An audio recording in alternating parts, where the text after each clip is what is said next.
Magandang araw mga ka-horror at nandito na naman nga pala tayo sa bagong episode ng Agimat Testing.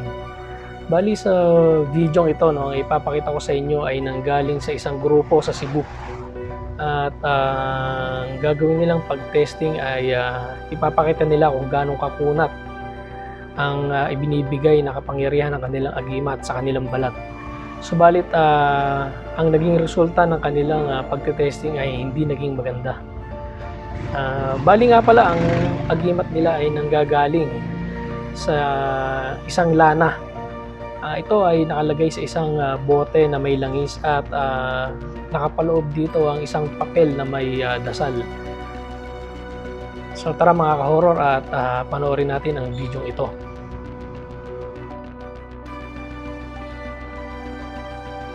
Senyor Santo Niño, ito ang pangalan ng grupo ng mga antingero na nagmula sa Cebu.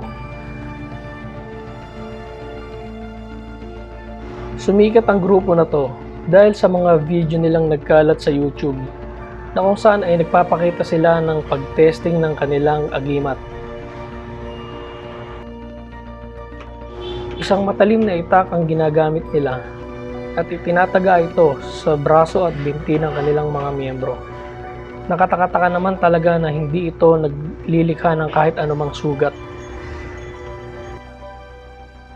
Ang proteksyon daw na ito ay dulot ng mataimtim na dasal na nanggagaling sa kanilang leader at sa agimat nilang taglay na kung tawagin nila ay lana.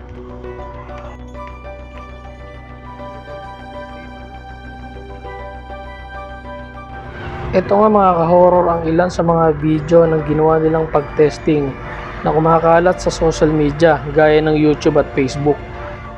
Tara mga ka-horror at manoorin natin ang video.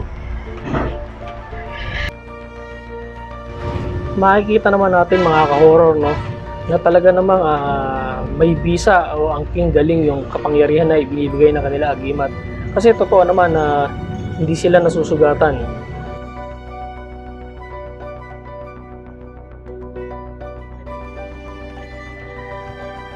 Pero paano nga kaya mga ka-horror kung ang agimat na taglay natin ay hindi tayo kayang protektahan sa lahat ng oras? Gaya nga ng grupo na ito na nagsagawa ng pag-testing ng kanilang mga agimat sa harap ng maraming tao, ngunit hindi naging maganda ang resulta. Tara mga ka-horror at sabay-sabay nating panoorin ang video.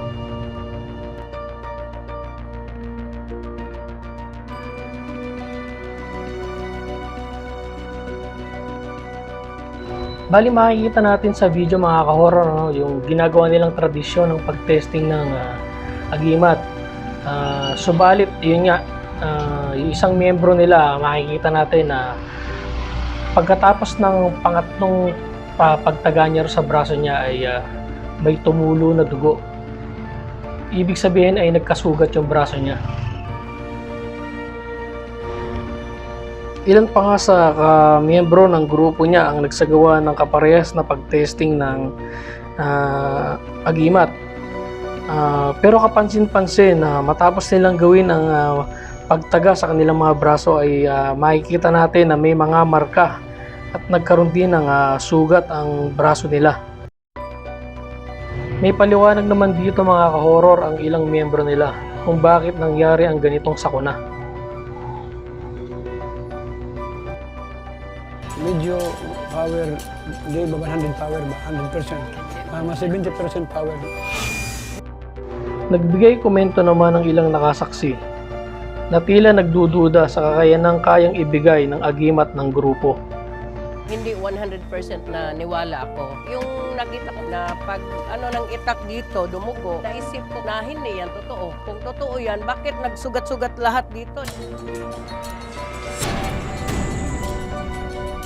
May nakita din ako na tinatadtad yung kapitbahay nila. Tapos tinatablan din at dinala dun sa ospital. Ano sa palagay niyo mga ka-horror? Tunay nga kayang may angking agimat ang grupo ng Senyor Santo Niño? Kayo na po ang bahalang humusga. Hanggang dito na lang mga ka-horror at samahan niyo kaming muli sa mga susunod pa naming mga video. Maraming salamat po.